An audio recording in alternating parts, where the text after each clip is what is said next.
Le invito a que abra su Biblia en Colosenses capítulo 3, versículo 12. Seguimos con nuestra serie Fundamentando la Familia. Tema número 7, el de hoy, se titula Perdón o Divorcio. La enseñanza pasada vimos cómo es que Dios aborrece el divorcio y por qué lo aborrece. La razón es porque Él no estaba contemplando en su diseño el divorcio. No es parte de su diseño para la familia.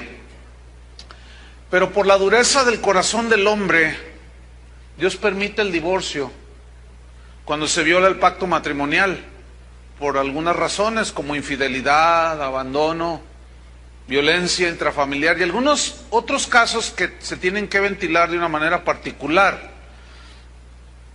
Las relaciones personales o interpersonales son de las más difíciles. Y San Pablo escribió sobre cómo comportarnos para evitar el rompimiento de las relaciones con nuestros semejantes. Ahora, Colosenses 3:12 es una escritura para cristianos. Si usted no es cristiano, usted no tiene ninguna obligación moral delante de Dios, aunque por otro lado sí la tiene, no significa que es inocente. Lo que quiero decir es que estos textos que vamos a estudiar son para los cristianos. Si usted se considera cristiano, usted debe de recibir esta palabra en su corazón. Si no, bueno, pues cada quien.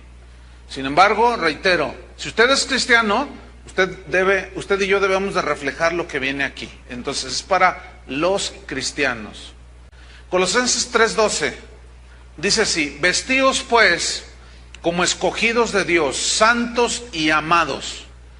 Vestidura, habla de una vestidura, aquí habla de una vestidura interna del corazón.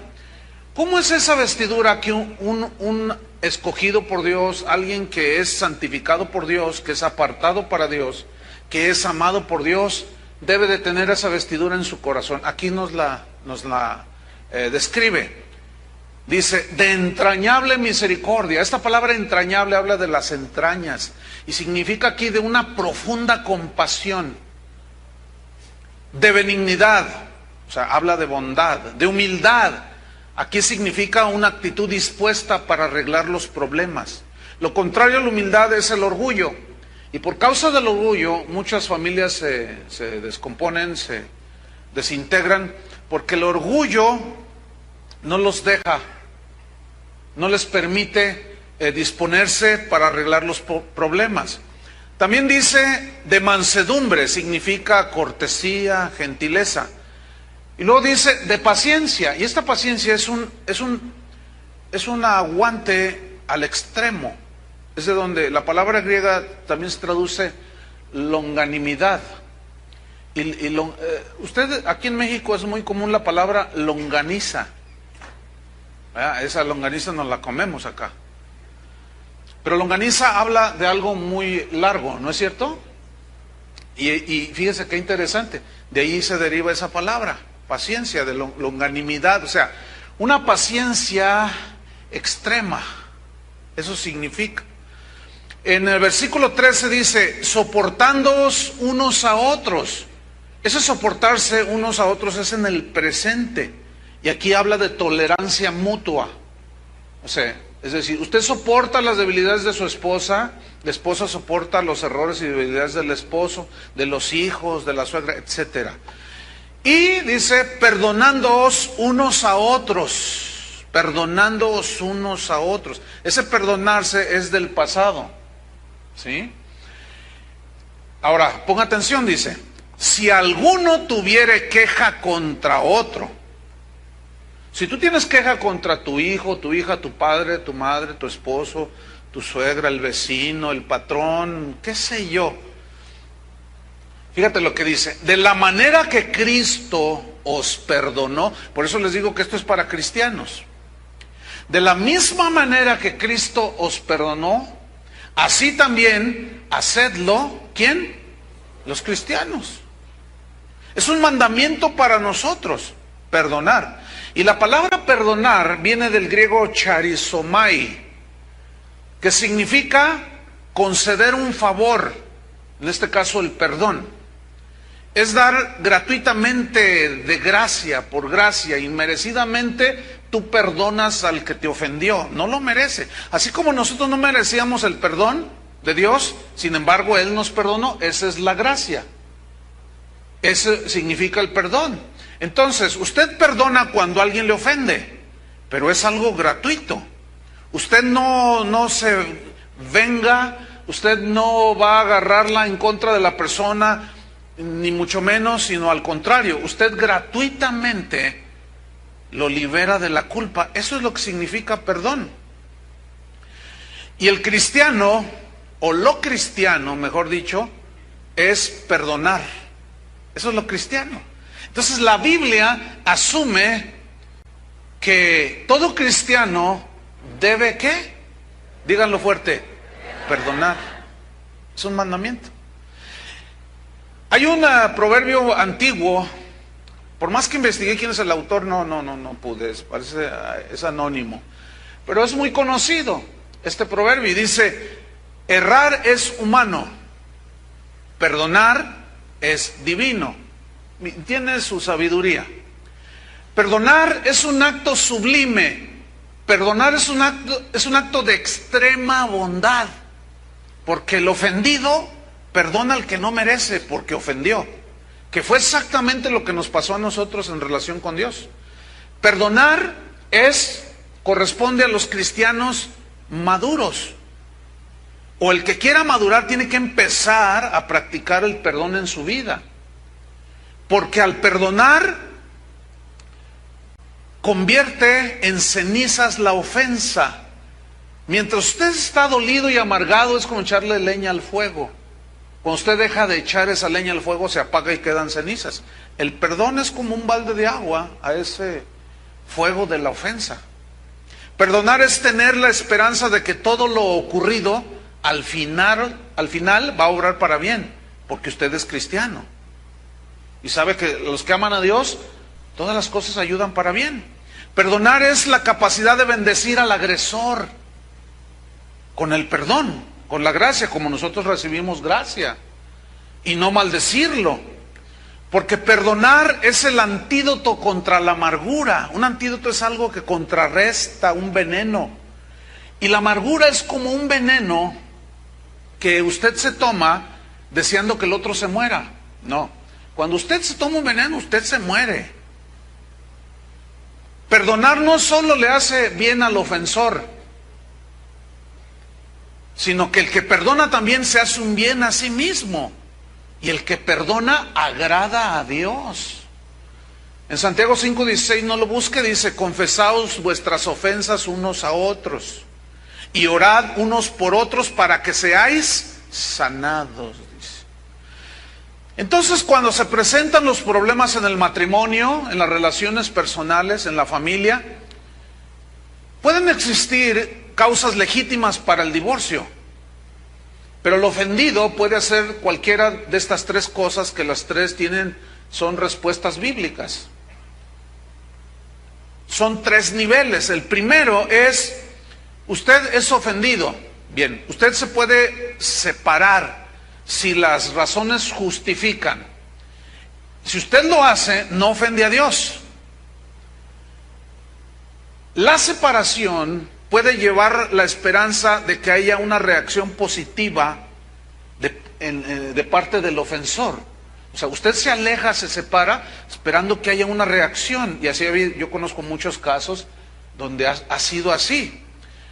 Entonces, en este nivel, el ofendido no hace mal si se separa por razones que justifican la separación. Pero hasta allí queda el asunto. Y no hace mal el ofendido. Pero hay un segundo nivel, que es perdonar al ofensor si se arrepiente. O sea, ya va más allá, ahora es perdonar al ofensor. Pero aún así se pueden dar casos en los cuales el ofendido decide, a pesar de todo, divorciarse. Porque las circunstancias son humanamente insalvables. Por ejemplo, mire, O mejor dicho, un ejemplo de algo que fue salvable. En mi casa, por ejemplo,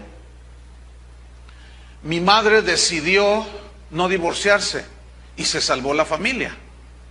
Pero en este nivel donde el ofendido perdona, pero aún así decide divorciarse, bueno, si se divorcia, no hace mal, porque está justificado.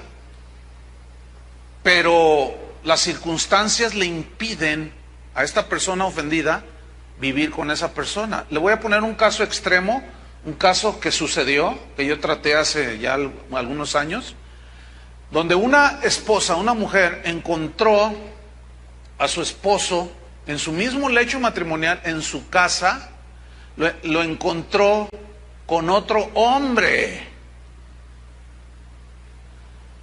Entonces él le rogaba a ella que la perdonara y ella lo perdonó, pero le dijo, pero yo no puedo estar contigo, yo me quiero divorciar. Yo le dije, bueno, si tú quieres hacerlo, está bien. El hombre lloraba, pero bueno, así pasó.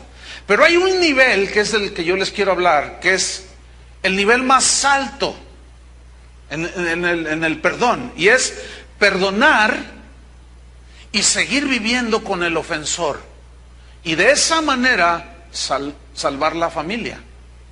En este caso el ofendido hace lo mejor delante de Dios. Si se separa, no hace mal. Si se divorcia justificadamente, pues hace bien. Pero perdonar y salvar la familia es mejor, ¿sí o no? Bien. Que fue el caso que les comentaba en mi familia, así fue. Mi madre decidió perdonar a mi padre y seguir viviendo con él, y nuestra familia se salvó, no se desintegró. Y lo doy gracias a Dios por ese sacrificio, esa obra de gracia que mi madre hizo con mi padre. Debo anotar de que en ese entonces mi madre no era cristiana. La reconciliación siempre es mejor que el divorcio. ¿Están de acuerdo con eso? Siempre será mejor. 1 Corintios 7:10. O sea, este ya es un nivel más alto dentro de la problemática de la familia.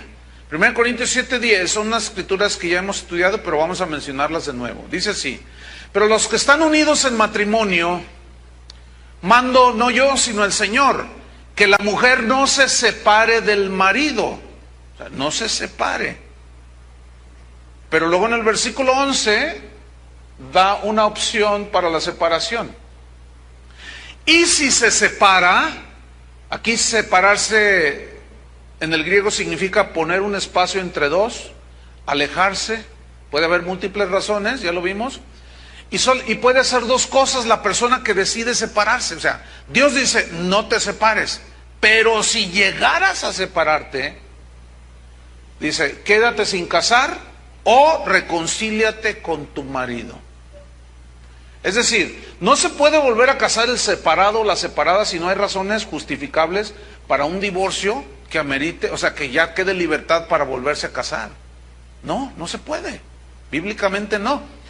Pero luego al final dice, reconcíliese con su marido. Y este vocablo reconcíliese viene de catalazo, del griego, que significa cambiar mutuamente. Es decir, para fin de que haya reconciliación, tiene que haber un cambio mutuo.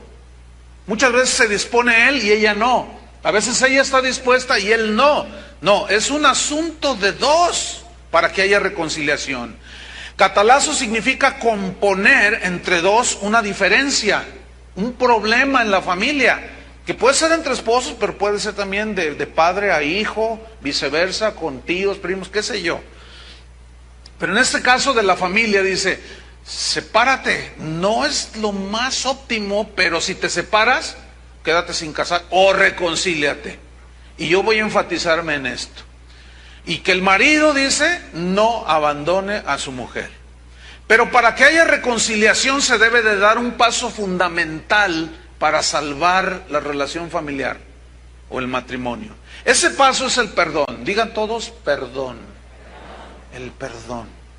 El perdón es el sello que marca el final de un conflicto, ¿sí o no? Y es el ingrediente que debe de distinguir a un cristiano. Por eso yo les dije que este mensaje es para cristianos. Aunque a veces gente que no es cristiana nos da ejemplos sublimes de perdón. Seguramente usted conocerá algunos casos. Porque el perdón es el corazón mismo del Evangelio. Todo el mensaje cristiano gira alrededor del perdón de Dios que brindó a través de la cruz de Cristo. Entonces el Evangelio está asentado sobre el sacrificio de Cristo, y el sacrificio de Cristo es perdón. Y Él tuvo que perdonarnos a fin de podernos reconciliar con Él. Entonces el ofendido y el ofensor deben buscar la reconciliación antes que la separación, porque es mejor la reconciliación que la separación. Por eso ahí el título, perdón o divorcio. El perdón salva a la familia, ¿sí? Romanos 12, versículo 12. Aquí nos habla de la iniciativa que debemos de tener los que somos cristianos. Fíjate cómo dice Romanos 12, versículo 18. Si es posible, en cuanto dependa de vosotros, estad en paz con todos los hombres. Si es posible, esa es una frase, la primera, y en cuanto dependa de vosotros, son dos frases, son dos cláusulas muy importantes. Es decir, la paz no siempre es posible. ¿Por qué? Porque es cosa de dos. Por eso dice, si es posible, en cuanto dependa de vosotros. O sea, nosotros, tú como cristiano, vas a obrar como cristiano. No cometas el error que a veces cometemos los cristianos, que decimos, no, hasta que tú hagas esto, entonces yo lo voy a hacer. No, no esperes tú que el otro se comporte como cristiano para entonces tú comportarte como cristiano. Tú compórtate como cristiano, independientemente del comportamiento de los demás. Pero cuando dice si es posible, significa que es posible que la otra parte no quiera reconciliación, pero que no quede por ti como cristiano el hacer algo. En cuanto dependa de vosotros, estad en paz con todos los hombres, incluye tu esposa, tus hijos, tu suegra, todo. Entonces, fíjate, vamos a ver cómo fue el ofendido, Dios, el que tomó la iniciativa de reconciliación. Te lo pongo en otras palabras. ¿Quién fue el ofendido? ¿Dios o nosotros? Nosotros.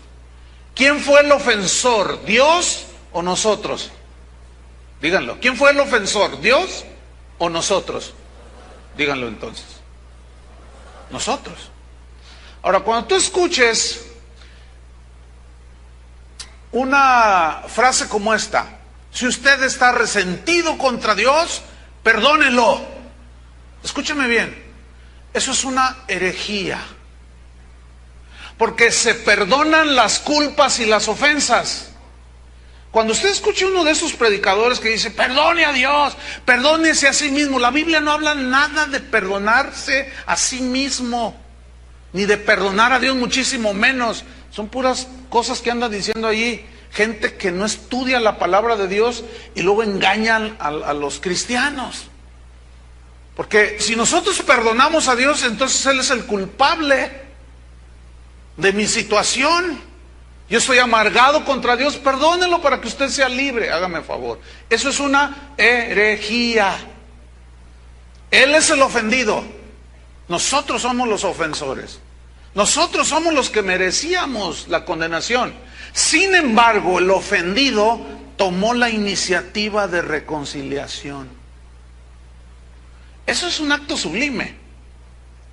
Vamos a 2 Corintios 5, 17.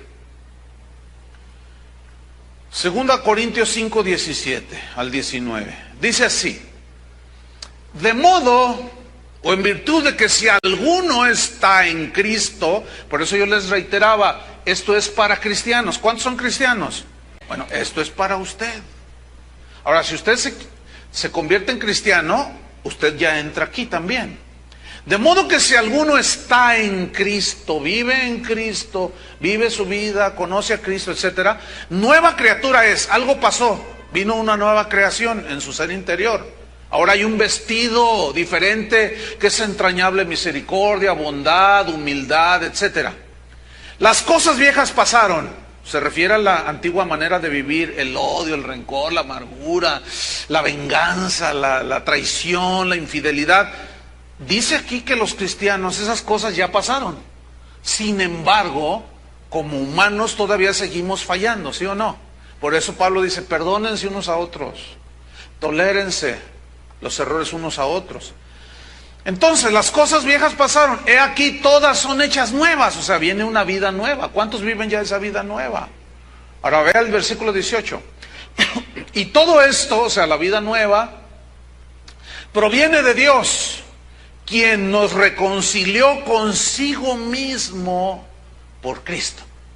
Aquí se ve claramente que fue el ofendido el que tomó la iniciativa de perdón y de reconciliación. ¿Qué nos enseña esto? La Biblia dice, sed imitadores de Dios como hijos amados. ¿Qué significa? Que se puede dar un caso en que usted ofendido, yo ofendido, pueda tomar la iniciativa de reconciliación. Sí. ¿Verdad que eso nos vuela la cabeza? ¿Se nos funden los fusibles? Pues eso es exactamente lo que Dios nos está diciendo que hagamos. ¿Se acuerdan de los discípulos que dijeron, uy, entonces no conviene casarse? Claro, porque su nivel espiritual era bien bajito. Eran pigmeos espirituales. Y usted tiene todo el potencial en su interior de ser un gigante en la fe. ¿Sí? ¿Cómo? Obedeciendo a Dios. Comience por lo poco. Y luego después se va sobre lo demás, lo más grande. Quien nos reconcilió consigo mismo por Cristo y nos dio el ministerio de la reconciliación. Que Dios, en esto consiste el ministerio de la reconciliación, que Dios, fíjense, Dios, el ofendido, estaba en Cristo reconciliando consigo al mundo. ¿De quién fue la iniciativa entonces? Lo está captando, ¿verdad? Bien. No tomándoles en cuenta a los hombres sus pecados. Eso se llama perdón. Si el Señor nos tomara en cuenta nuestros pecados, no estaríamos aquí. Y precisamente en eso consistió el perdón, se dio la reconciliación y llegó la paz al corazón. En que el ofendido tomó la iniciativa. Al no tomarnos en cuenta nuestros pecados, nos perdonó, borró nuestros pecados, dice, y nos encargó a nosotros la palabra de reconciliación. Así dice al final del versículo. Es decir, usted y yo debemos ser reconciliadores. Cada que nosotros le hablamos a la gente de Cristo, estamos practicando el ministerio, poniendo en operación el ministerio de la reconciliación. De que Dios fue el que tomó la iniciativa. Dios está dispuesto a perdonarte. Pero hice cosas bien horribles, ¿me perdonará esto y esto?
maté a esto, maté hasta el perro, un día lo pateé.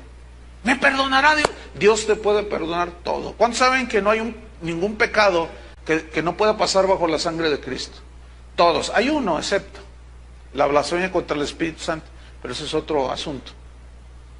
Pero de ahí todos los pecados, cualquiera puede ser perdonado. Jesús en la cruz, ustedes recuerdan, está en agonía y dice: Padre, perdónalos porque no saben lo que hacen. ¿Están conscientes de que a veces ofendemos con conocimiento?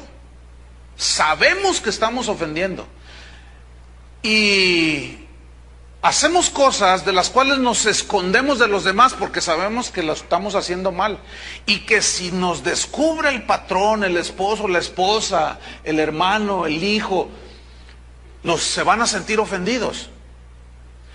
¿Están conscientes de eso? Pero hay casos en los cuales ofendemos y no nos damos cuenta.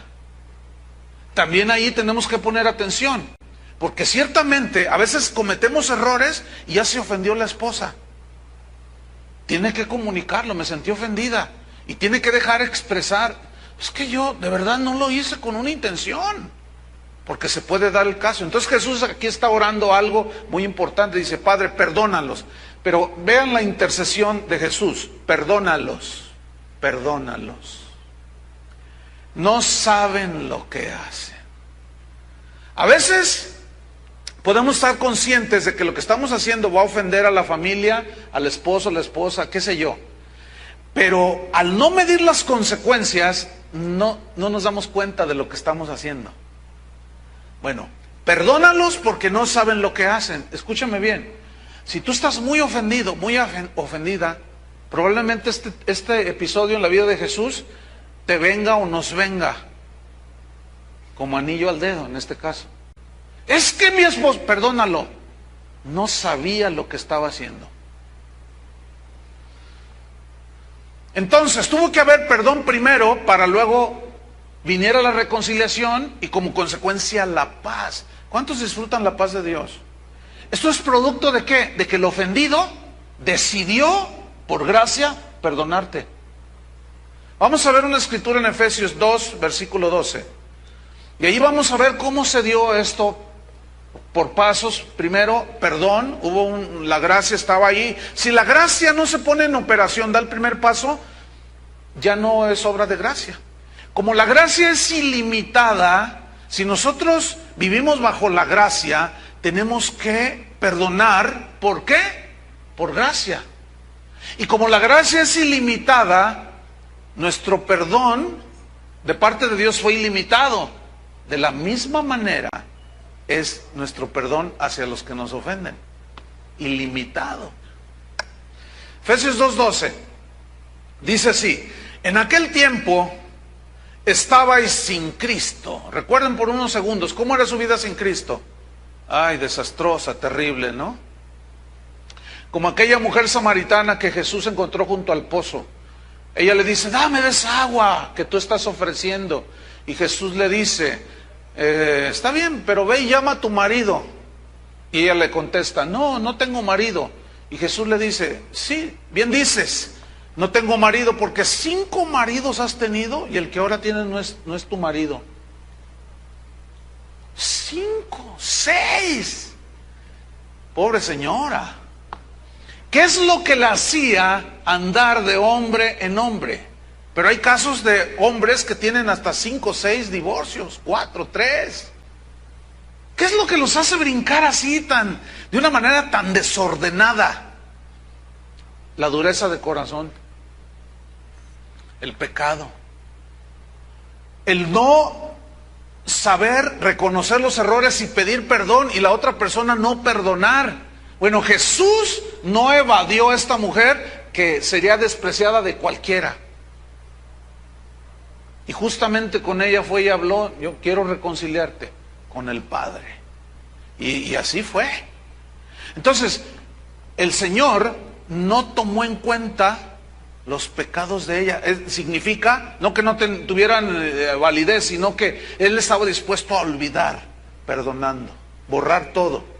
Entonces dice: en aquel tiempo estabais sin Cristo, alejados de la ciudadanía de Israel, perdón, y ajenos a los pactos de la promesa, lejos de Dios, sin esperanza y sin Dios en el mundo.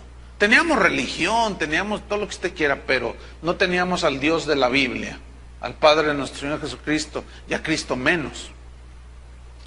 Fíjese el versículo 13, pero ahora en Cristo Jesús, vosotros, estos son cristianos, que en otro tiempo estabais lejos, habéis sido hechos cercanos. ¿Cercanos a quién? Al Padre. ¿Por medio de qué? Por la sangre de Cristo. Significa por el perdón que Cristo nos brindó al morir por nuestros pecados, el justo por los injustos, y hacer esa obra maravillosa en el Calvario, y usted y yo recibir ese perdón de Dios. Su sangre borró todos nuestros pecados. Entonces, perdón, reconciliación, y como consecuencia, versículo 14, vino la paz con Dios, porque Él es nuestra paz. ¿Cuántos tienen paz en su corazón? Si tú te murieras, ¿te daría temor morirte dentro de una hora? Porque ya tienes paz con Dios, ya estás reconciliado con Dios, no hay nada que temer, estamos seguros con Él. Entonces, Él es nuestra paz, que de ambos pueblos hizo uno, o sea, judíos y gentiles. Los judíos, pueblo elegido de Dios, los gentiles, alejados de Dios. Y comenzó el Señor a acercarlos. Primero a los judíos, los escogió como pueblo, pero después, fíjate, el Señor a todo el mundo en la cruz hizo su obra de reconciliación, aunque no todos aceptan el amor de Dios. Eso es lo más trágico. Pero ¿qué hizo? Derribando la pared intermedia de separación. Una pared es algo que divide, ¿no es cierto? Por ejemplo, ese muro que está allí, a mi izquierda y a la derecha de ustedes, separa de la calle. Y no es fácil tener comunicación con los que están allá. Bueno, nosotros como humanos somos expertos en levantar paredes que nos van aislando. Hay matrimonios, esposo y esposa, que viven en la misma casa, pero no se hablan. Y se dirigen lo mínimo. ¿Quieres café? Si me lo sirves. ¡Qué horrible es eso! Unas paredes que hemos ido construyendo día con día. ¿Por qué? Porque el orgullo y la dureza del corazón cada día nos va haciendo poner primero un cimiento de 6 metros de profundidad con unas piedras de toneladas para que esté firme la pared. Y luego empezamos cada día desprecio, un ladrillo, burla, sarcasmo, infidelidad, y vamos construyendo unas paredes impresionantes. Escúchame, eso es exactamente lo que tú y yo construimos en relación con Dios. Los 10 mandamientos, no tendrás dioses ajenos. No, hombre, teníamos dioses en la cartera, colgados en el pecho, en el baño, hasta la Santa Muerte era tu mamá. ¡Qué horrible idolatría! Pues, imagínate esa pared cómo dividía. Y matábamos, robábamos, mentíamos, adulterábamos, decíamos falso testimonio, codiciábamos. Una pared impresionante entre nosotros y Dios. ¿Pero qué hizo Dios con esa pared? Vamos a seguir leyendo. Aboliendo en su carne las enemistades. ¿Qué hace entonces el Señor? Derriba esa pared que nos separaba de Él por medio del perdón.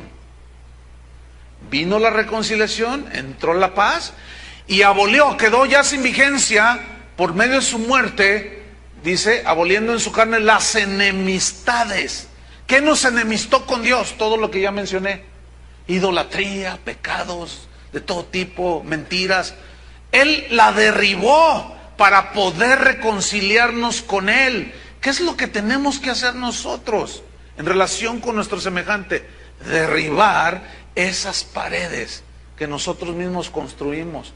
Y esas se derriban por medio del perdón. Esa pared con un cimiento profundo, le metes una dinamita, 50 kilos de dinamita del perdón, y la haces pedazos esa barra. y la familia se salva. Y hay reconciliación y hay paz. Versículo 16. Y mediante la cruz reconciliar con Dios. Ahí está. Mediante la cruz, el perdón, reconciliar con Dios el Padre a ambos, o sea, a judíos y a gentiles, a todos los seres humanos, en un solo cuerpo. Y luego fíjate la frase final, matando en ella, o sea, en la cruz, por medio del perdón, ¿qué mató? Las enemistades. ¿Por qué estás enemistado con tu esposa? Porque la ofendiste. ¿Por qué estás enemistado con tu esposo? Enemistada con tu esposo. Porque le diste 10 tarjetazos y lo endeudaste con 50,000 pesos. Puede haber 20,000 razones. ¿Por qué estás enemistado con tu hermano en la carne? No se hablan. ¿Por qué estás enemistado con tu papá? Es que él me trató mal cuando yo era un niño, dices. Y luego la típica, ya pasan los años, el padre ofensor se hizo anciano, está agonizando en el hospital,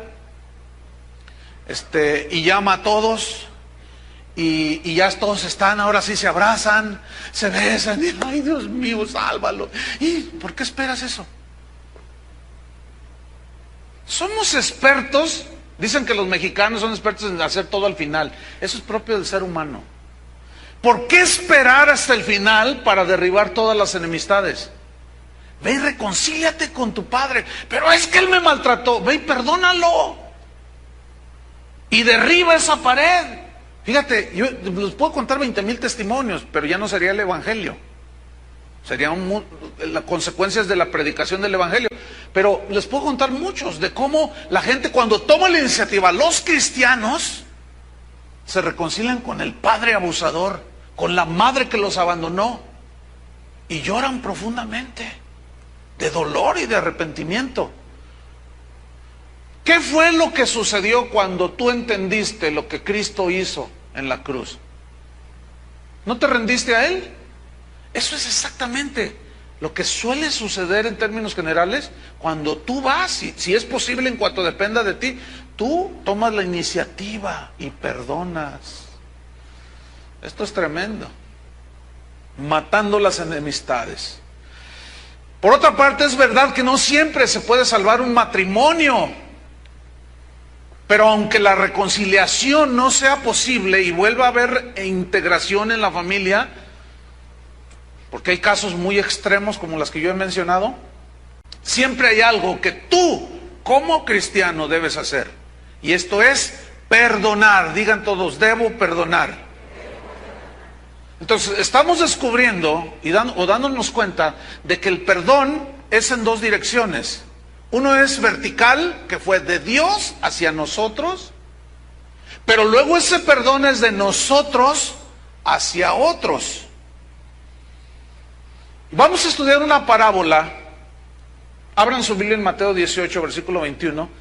Es una parábola donde Jesús usó como ilustración de dos deudores. Y esta parábola la usó para ilustrar el perdón que nosotros recibimos de Dios, que es el perdón vertical, o sea, Dios tomó la iniciativa. El ofendido tomó la iniciativa de perdonarnos a nosotros. Pero una vez que recibimos ese perdón, esa es la enseñanza de esta parábola, nosotros debemos perdonar a los demás. Y este ya es el nivel horizontal, vertical y horizontal. Vamos pues a estudiar esta parábola. Mateo 18, versículo 21, dice así: entonces se le acercó Pedro y le dijo, Señor. Ahora, ¿quién era Pedro? ¿Era un pagano? No, era un discípulo de él. El contexto es que Jesús está hablando de cómo sanar las relaciones. Si tu hermano peca contra ti, ve tú y él solo y arréglate. Si se arrepiente, perdónale. Has ganado a tu hermano, a tu esposo, a tu familia, lo has rescatado. Si no, toma testigos. Y si no hace caso, díganlo a la iglesia. Entonces esto es para cristianos. Y si aún así no se arrepiente el ofensor, en cuanto a la vida de la iglesia, dice, expúlsenlo, ténganlo por gentil y publicano, como un pecador cualquiera que no obedece, no conoce a Dios. Y ese habla de la excomunión, cuando se despide a una persona. Ese ya es el caso extremo. Pero yo mismo lo he comprobado, que más del 90-95% de los problemas se arreglan cuando vas tú y el ofendido, el primer paso de Mateo 18. Entonces Jesús está hablando de esto, del perdón, de cómo arreglarse. Entonces Pedro le dice, se le acerca y le dice, Señor, ¿cuántas veces perdonaré a mi hermano? Aquí puedes intercalar a mi esposo, mi esposa, mi hijo, qué sé yo. ¿Cuántas veces perdonaré a mi hermano que peque contra mí? O sea, que peque.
Que contra mí. Noten que Pedro todavía no le cae el 20, o todavía no entiende, esa es una expresión muy mexicana, todavía no entiende que él nada más está viendo por él mismo, que peque contra mí. ¿Por qué no dijo, Señor, cuántas veces me debe de perdonar aquel contra el cual yo peque?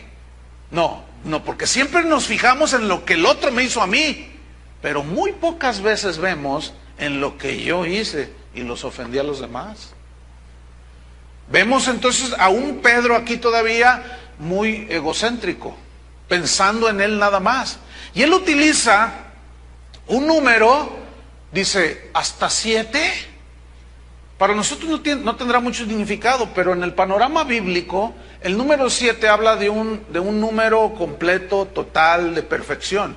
Entonces cuando Pedro dice, ¿hasta 7? Es como diciendo, bueno, yo estoy dispuesto a hacer un perdón sublime, o sea, el perfecto, lo mejor, pero todavía le pregunta al Señor. Y el Señor sabía cuál era el corazón de Pedro, que era un hombre, sí es cierto que era muy impetuoso, pero tenía un corazón para él, para Cristo.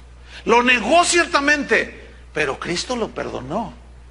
Y él estaba por experimentar muchas cosas respecto al perdón de Jesús. Pero él se quiso poner como muy bueno, fíjense, ¿hasta 7? Y me imagino a los otros mirándolo así, ay, sí, te crees muy perdonador. Ok. Pero fíjate lo que le responde Jesús. Jesús le dijo en el versículo 22, no te digo hasta 7, sino aún hasta 70 veces 7. O sea, lo que Jesús, el número 7 era el número máximo. Pedro se va, según él, a lo máximo. Y lo que hizo Jesús fue maximizar sobre lo máximo. Es lo que se conoce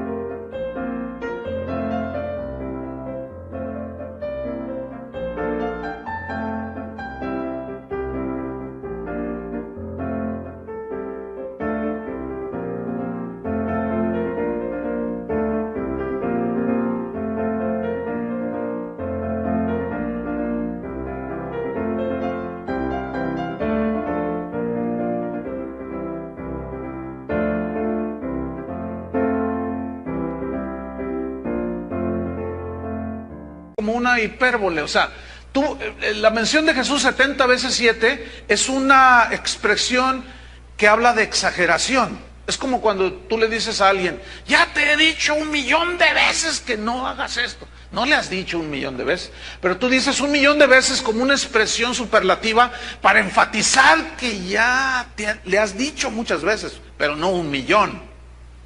Entonces lo que Jesús está aquí exaltando es que el perdonar es sin límite. ¿Me estoy explicando? Cuando dice, no, hasta 7, no, Pedro, te crees muy bueno, no. Aún 70 veces 7. Y sobre eso podemos hacer algunas reflexiones muy interesantes, pero en este caso no lo vamos a hacer. Solamente Jesús está diciendo que cuando alguien necesita perdón y lo pide con sinceridad, nunca debes negarlo. Siempre debes perdonar. Independientemente, escuchen, si se salva el matrimonio y la parte ofendida decide separarse, aún así se debe perdonar. Aunque lo ideal sería que al perdonar al ofensor, el matrimonio continuara, la relación familiar continuara. Eso es lo óptimo. Pero a veces no es posible por las circunstancias. Les pongo otro ejemplo para abundar más. Hace años traté un asunto grave, extremo. Debo decirle que el perdonar es una acción extrema.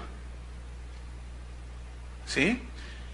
Sin embargo, en este caso, no terminó el asunto como uno quisiera, como Dios quisiera. Porque hay cosas que hasta ni Dios puede hacer, aunque Él es omnipotente, pero eso no significa que anula su omnipotencia. No sé si me explico. Bueno, ese es otro tema. Escuchen la serie Conociendo a Dios. Todas, son 20 y tantas enseñanzas. Para que entiendan un poco más, no puedo explicarlo más. Pero déjenme ponerle un ejemplo de cómo, pues lo ideal sería perdonar al ofensor, pero a veces no es posible. Una vez traté un asunto muy delicado de una pareja que vino conmigo y me dijo, pastor, me quiero divorciar de este hombre. Y él venía llorando, y así, con carita de yo no fui, pero traía... No propiamente carita de yo no fui, más bien venía con una carita de humillación. Venía llorando el hombre, tenía los ojos rojos, hinchados, lo cual me está hablando de que ya tenía rato, horas o tal vez toda la noche llorando. ¿Qué sucedió? Dice, me quiero divorciar de él, pero pues ustedes son cristianos, ¿qué pasó? Dice, bueno, él dice que es cristiano, dice. Me acabo de enterar que por 7 años estuvo violando a una de mis hijas. Te quedas, así como tú le hiciste, yo también así, te quedas frío, yo me quedé así como petrificado. ¿Cómo? Dice, sí. Y el hombre así, mira, con un pañuelo así lo rompía de papel. Dice, sí, mi hija me dijo cuando tenía 7 años. Y yo no le creí, la típica, ¿no? ¡Créales! ¿Me escuchó? Créales a los niños cuando le dicen una cosa así. Ellos no son capaces de inventar esas cosas. ¡Ay, cállese muchacha! ¿Cómo cree que es su papá? Y la niña ahí toda frustrada. Que es muy posible que sea la historia de algunos de ustedes. Pasaron 7 años, 14 años, hasta que la encontró violando a su hija. Perdóname, ya te dije. El hombre lloraba desesperado. Y ella le dijo, sí, te perdono, de verdad que no deseo que te vayas al infierno, que de verdad te conviertas, pero ¿sabes una cosa? Yo no puedo vivir contigo bajo el mismo techo. Y mis 3 hijas. Cuando dijo 3 hijas, yo ya no le quise preguntar más. A ver, ¿la vas a obligar a que viva con ese hombre? No, ni Dios lo hace. O sea, son casos bien extremos. Lo ideal sería la reconciliación. Ahora, ha habido casos así y peores, en que el ofendido da un paso de obediencia, abre su corazón, Dios lo llena de una gracia indescriptible y puede perdonar y seguir viviendo. También hay muchos casos de esos, ¿eh? Por eso yo les hablé de 3 niveles. Y yo estoy enfatizando este último. Seguimos con la parábola, Mateo 18:23. Dice así, por lo cual el reino de los cielos, Jesús empieza a darle esta parábola para ilustrarles la grandeza del perdón y cómo debemos perdonar, repito. Por lo cual el reino de los cielos es semejante a un rey que quiso hacer cuenta con sus siervos. Un rey que quiso hacer cuenta con sus siervos. Y comenzando a hacer cuentas, le fue presentado uno que le debía 10,000 talentos. ¿Qué es un talento? Un talento es una medida que equivale a 35 kilogramos. Un talento son 35 kilogramos. Podía ser de plata, podía ser de oro. En este caso, los entendidos dicen y aseguran que eran de oro puro. Entonces, según los cálculos, 10,000 talentos, cuando tú los multiplicas, equivale a 350 toneladas de oro. Bueno, si ponemos un precio de 150,000 pesos actuales al kilogramo de oro, me estoy yendo, no sé cómo estemos ahí, el oro más puro de 24 quilates, nos daría la suma estratosférica de lo que este hombre debía, 52,500 millones de pesos. ¿Cuántos deben eso? Algunos ni duermen porque le deben a Banamex 7,000 pesos. Están ahí todos allí que no duermen.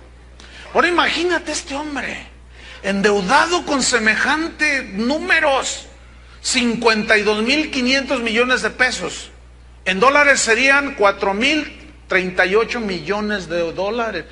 Una persona debiendo 4,000 millones de dólares o 212 millones de euros. Es una locura de deuda. Para que tengamos una idea de la cantidad que debía, se los voy a ilustrar con esto. La provincia de Galilea en los tiempos de Jesús era la provincia más grande y la que tenía más gasto, ¿sí?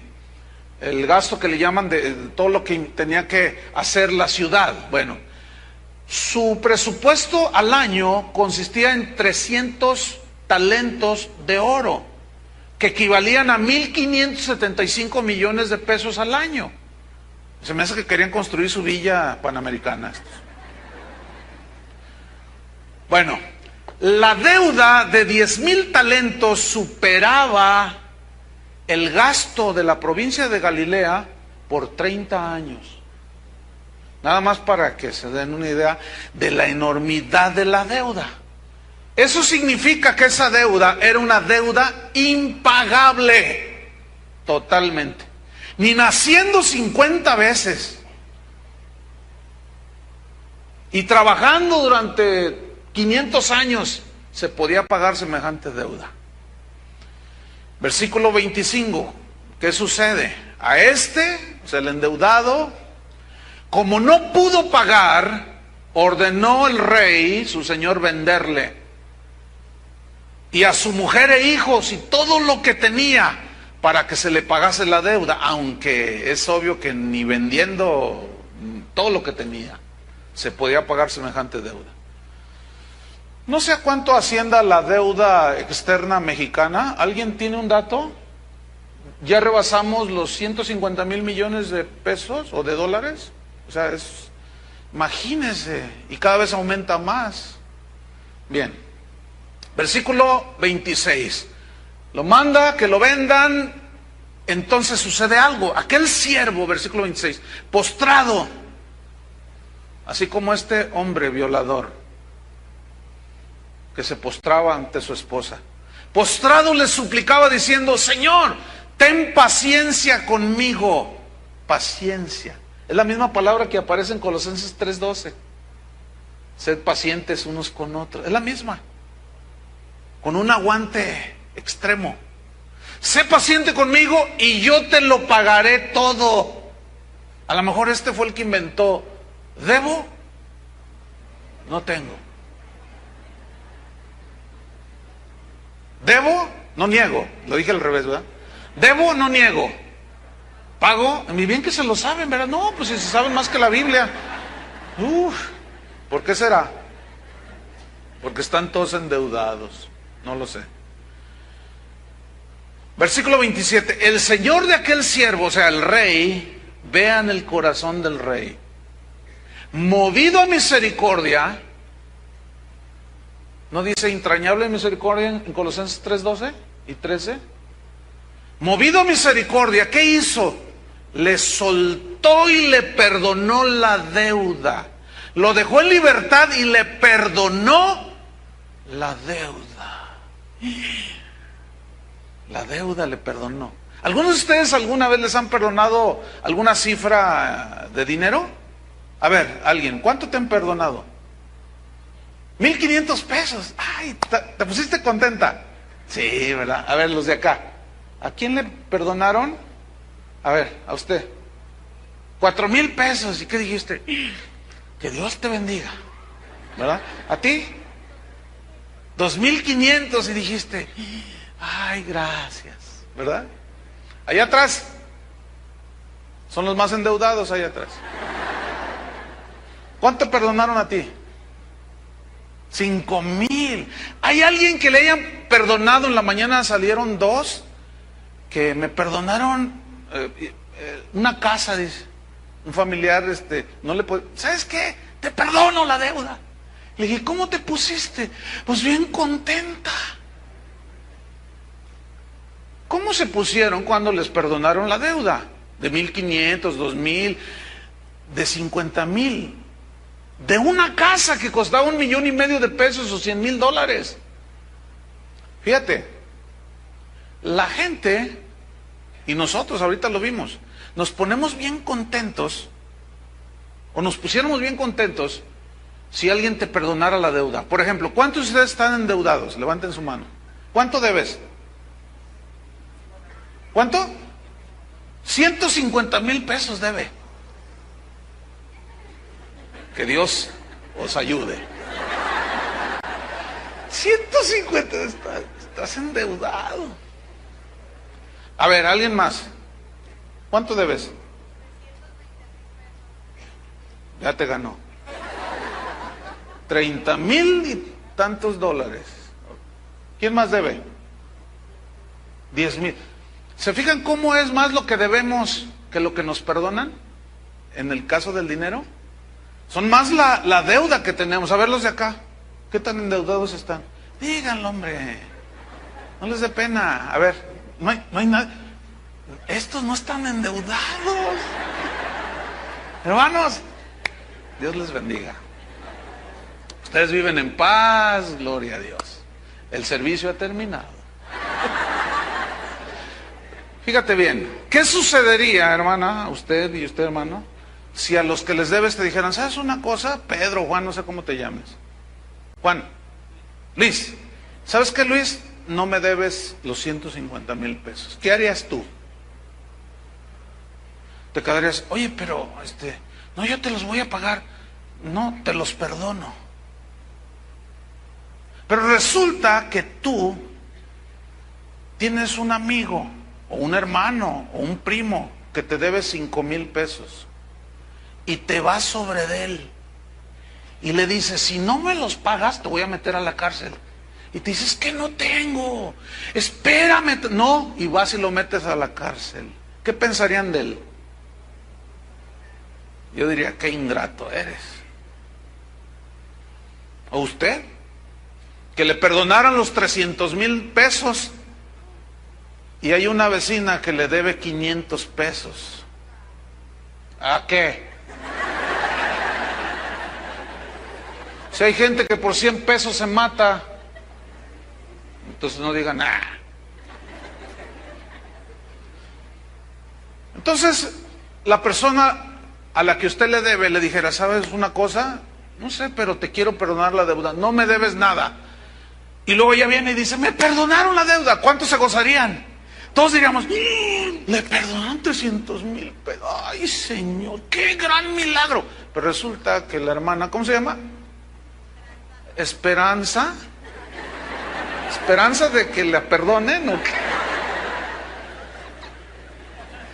Pero resulta que usted no puede perdonarle 500 pesos a la vecina, que su marido está enfermo y le dice, eres una no sé qué, y usted empieza a ofenderla, y si no me pagas, vas a ver, te voy a echar a la policía. ¿Qué pensaríamos todos si nos diéramos cuenta que ella hiciera eso? Le diríamos, oye, por favor. Bueno, leamos lo que viene a continuación. Después de que el Señor, movido a misericordia, le soltó y le perdonó la deuda, el 28, pero saliendo aquel siervo, halló a uno de sus consiervos, un igual a él, que le debía 100 denarios, y haciendo de él, le ahogaba diciendo, págame lo que me debes. Un denario equivalía al salario de un día. En nuestro tiempo, aquí en Guadalajara, serían 53 pesos con 26 centavos. 100 denarios equivaldrían a 5,326 pesos actuales. Pregunto, ¿esa deuda era pagable? Totalmente. Pero vemos la actitud del hombre a que se le perdonó una deuda impagable y él no fue capaz de perdonar tristes 5,326 pesos. ¿Qué sucede?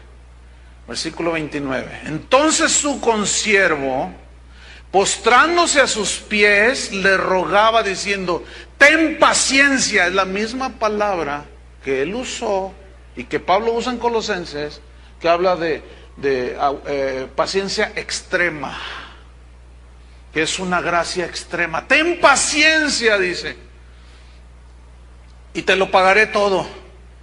Versículo 30. Mas él no quiso.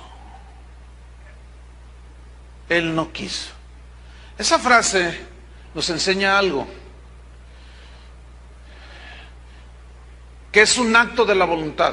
El problema está en que nosotros, al no saber definir que los mandamientos de Dios son para ser obedecidos, nosotros decimos cosas como estas. Alguien te dice, perdónala.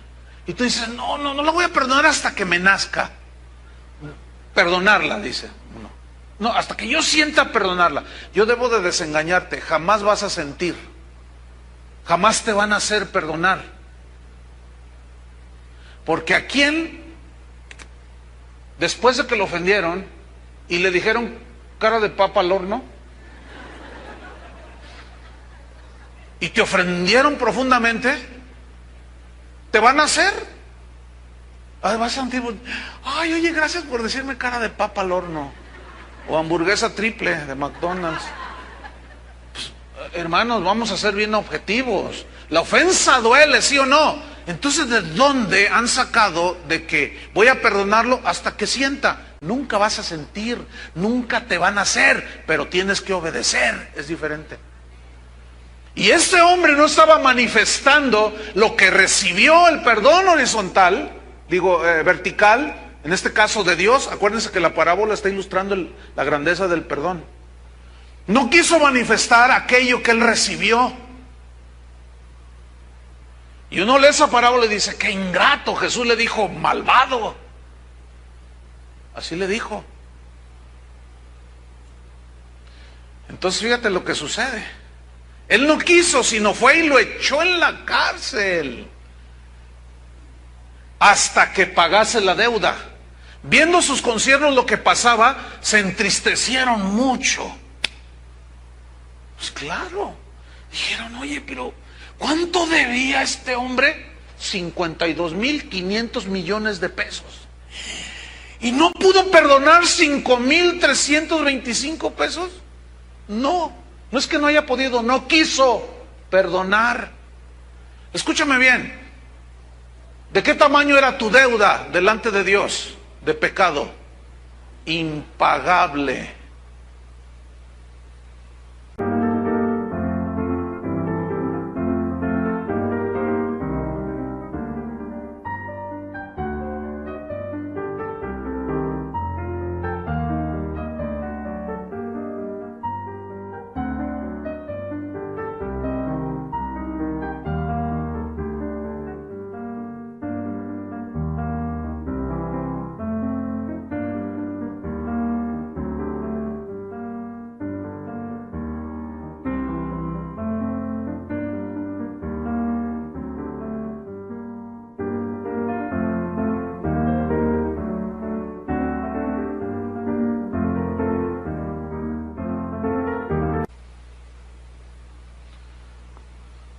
¿A ti te escupieron?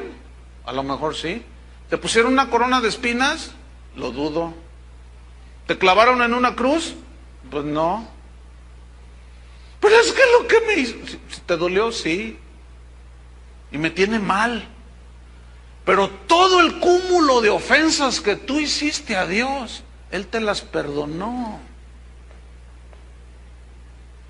Pero es que yo perdonaría cualquier cosa menos esto. No, espérame. No hay pecado imperdonable para nosotros. ¿Están entendiendo? Yo sé que sí, porque están muy pensativos. Si no es que algunos están muy amargados por años. A veces la gente me llama o me escribe, pastor, ayúdeme a orar por esto. Es que hago y nada me sale. Y luego ya empiezas a escarbar, a hablar con la persona, qué sé yo. Y sale con que está más amargado con el abuelo, con la esposa, con el esposo, con el hijo. Y todo se reduce a rompimiento de relaciones, fíjense. Qué tremendo. ¿Por qué? Porque todavía no hemos dimensionado la grandeza del perdón de Dios de toda nuestra deuda. Y no lo hemos comparado, no lo hemos sabido poner en su lugar, esa dimensión de su perdón. Y nos sentimos sumamente agredidos por lo que nos hizo alguien. Vamos a terminar la historia. Fueron y le refirieron a su señor todo lo que había pasado. Entonces, llamándole su señor, le dijo, siervo malvado. Eres un malvado, le dijo. ¿Cómo es posible que tú hayas hecho eso? Toda aquella deuda, le dijo, te perdoné. Escúchenme, porque me rogaste. ¿Por qué lo perdonó? Porque se arrepintió y venía pidiéndole al Señor. Y el Señor, el Rey, aquí en este caso mostró su bondad y grandísima misericordia. Fíjate el 33, aquí está el punto. ¿No debías tú también tener misericordia de tu consiervo como yo tuve misericordia de ti? Ahí está, perdón. O el ofensor, el ofendido, tomó la iniciativa, nos reconcilió, nos perdonó y ahora Él quiere que nosotros hagamos lo mismo con los demás. Y aquí la comparación de la deuda no tiene paralelo, o sea, son totalmente diferentes. Sin embargo, este hombre no fue capaz de perdonar algo pagable.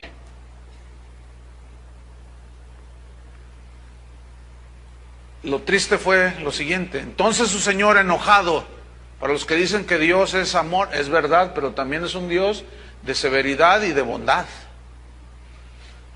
Entonces su señor, enojado, esto significa que si tú eres cristiano y has recibido la liberación de tu deuda impagable y tú estás exigiéndole al otro que te pague esos 100 denarios, entonces Dios se enoja. Y ahí está la respuesta para algunos, no todos, del por qué estás viviendo como estás. Ahí está la respuesta. Está enojado. ¿Qué pasó? No seas malvado. Entonces el Señor, enojado, fíjate, le entregó a los verdugos. ¿Qué hacen los verdugos? Castigan. ¿No es cierto? Y se ensañan. Y eso es lo que están pasando algunos. Están siendo azotados, golpeados. ¿Por qué? Porque el Señor está permitiéndolo, porque no ha sido capaz de perdonar una deuda pagable hasta que pagase todo lo que le debía, y eso es impagable. Y termina diciendo el 35, así también, mi Padre Celestial hará con vosotros si no perdonáis de todo corazón, cada uno, tú, yo, los que están allá, los que están durmiendo, los que están, todos, los que nos están oyendo, todos. Así también mi Padre Celestial hará con vosotros si no perdonáis de todo corazón, cada uno a su hermano, sus ofensas.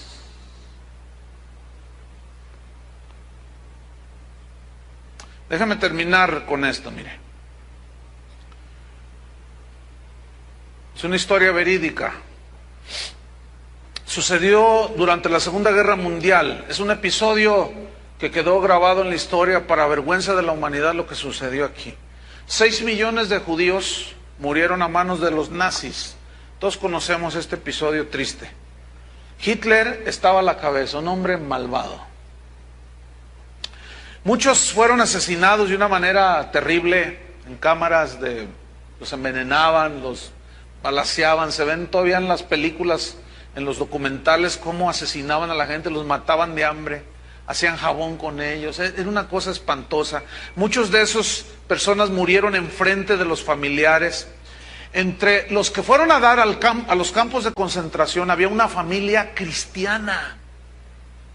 ¿Por qué fueron a dar? Ellos no eran judíos. ¿Por qué fueron a dar a los campos de concentración? Resulta que esta familia de apellidos Ten Boom, hay una película que se les recomiendo, si lo buscan en internet, se llama El Refugio Secreto. Búsquenla, se las recomiendo, ahí está. O el libro. Y esta familia, había una miembro de esta familia, se llamaba Corrie Ten Boom, murió no hace mucho, ya bien ancianita. Bueno, esta familia fue a dar a los campos de concentración porque eran cristianos, pero cristianos de a de veras. Y ellos en su corazón dijeron, debemos hacer algo por los judíos. Y el padre de Corrie Ten Boom tenía una relojería que se las ingeniaron para hacer un escondite, y de allí salió el título El Refugio Secreto, donde, según la historia, lograron salvar la vida de más de 800 judíos, de los cuales todavía hay algunos ya bien ancianitos que están vivos. Algunos llegan a los 90 y pico de años y están eternamente agradecidos con esa familia porque les salvaron la vida. Bueno, llegó un día en que los traicionaron, los descubrieron, los llevan al campo de concentración. Ella vio morir a 4 de sus familiares en esos campos de una manera terrible, y entre ellos murió su papá de ella. Y salvaron la vida solo 2, una hermana de ella y Corrie Ten Boom. Bueno, a fines de 1944, al término de la guerra, Hicieron una lista de los que deberían ser liberados, que habían quedado vivos en los campos de concentración, y el nombre de estas dos miembros de esta familia cristiana, ahí aparecieron y ellas quedaron libres. Ella regresó a Holanda, eran holandesas, y allí vivieron en la misma casa donde habían hecho un refugio secreto.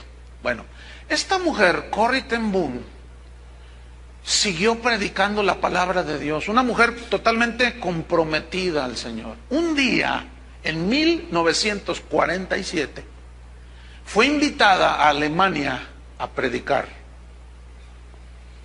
Entró a una iglesia donde no había más de 200 personas. Y ella comenzó a hablarles, esto fue en Múnich, 1947. Y ella empezó a hablar acerca del amor de Dios, del perdón de Dios, y decía cosas como: Dios nos ha dado la enorme capacidad de perdonar al que nos ofende. Dice: yo he perdonado todo lo que he sufrido. Y empezó ella a hablar de cómo había perdonado a los que habían asesinado a sus familiares. A ella dice: yo he perdonado el hecho de que me hayan hecho posar o pasar desnuda enfrente de los generales alemanes. Violaciones, lo peor que te puedas imaginar, yo lo he perdonado. Y ella está hablando. Y entre la audiencia había un hombre sentado por allá. Cuando ella hace un llamamiento para que la gente pusiera en práctica la palabra, este alemán de casi 2 metros de altura se levanta y viene donde está ella y le dice: yo te conozco, le dice ella. Entonces, cuando ella lo ve, lo reconoce como uno de los soldados en el campo de concentración. Entonces él le dice: ¿sabes que yo tengo a Cristo en mi corazón? Y Él me ha perdonado todo lo que yo he hecho, todas mis maldades que hice, Él me las ha perdonado. Pero cuando te vi, te reconocí, dice, porque Él la vio llegar, la vio irse viva. Dice: y yo vengo a decirte que me perdones. ¿Podrás, le dijo, acaso perdonarme tú a mí? Dice ella que en ese momento tuvo un encuentro en su mente, en su corazón, ella estaba hablando del perdón. Ella había asegurado que había perdonado todo lo que le habían hecho, y de pronto el oficial alemán se le para enfrente y le tiende la mano. Y ella dijo: sí, te perdono. Y lo abrazó y lloraron. Y le dijo ella: ahora eres mi hermano. ¿Saben cómo se llama eso? ¿Saben cómo se llama eso? Sublime perdón. Eso es. ¿Qué fue lo que Dios hizo con cada uno de nosotros? ¿Qué fue lo que hizo? ¿No fue un sublime perdón? ¿Por qué no hacemos lo mismo? Porque nos falta dimensionar la grandeza de ese perdón. Y cuando lo comparamos con lo que los otros nos hacen, da risa. Por eso es que en esa gracia tenemos la capacidad de perdonar, ¿no es cierto? Hoy tienen todo lo que resta del día para que vayas con tu padre antes de que se muera. O entre ustedes, aquí vienen muy de la manita y se odian. Tumben esas barreras ya. Ve con la suegra, con la cuñada, qué sé yo. Si ya se murió, bueno, en tu corazón hazlo, no tienes que ir al panteón. Si ya no sabes dónde está aquel que te destrozó la vida, ya no se fue a Estados Unidos, no sé nada de él, bueno, en tu corazón. Pero si tú conoces a la persona o la tienes cerca, ve con él. Pero escuchen, reitero y termino, esto es para cristianos. Oremos. Señor, te damos gracias por tu palabra. Así es, Señor. Si no hubiera habido sublime perdón, no hubiera habido reconciliación contigo, Señor. Pero la iniciativa fue tuya. Y de ti aprendemos, Señor. Es cierto que hay razones que pueden justificar un divorcio, una separación. Y si alguno está en esa situación y lo hace, no hace mal. Pero hay algo más sublime, hay algo más arriba. Hay un nivel mucho más alto y profundo. Y es de la manera que Cristo nos perdonó, así también nosotros hacerlo.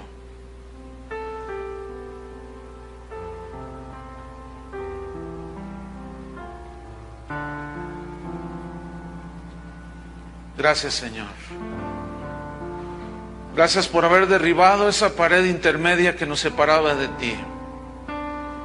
Esto solo fue a través de tu gracia y de tu perdón, que es darle al ofensor algo inmerecido. Pero revélanos, Señor, la inmensidad de ese perdón, para poderlo comparar con las ofensas que nos hacen otros. Y ciertamente son como 100 denarios que podemos perdonar, pero a veces no queremos.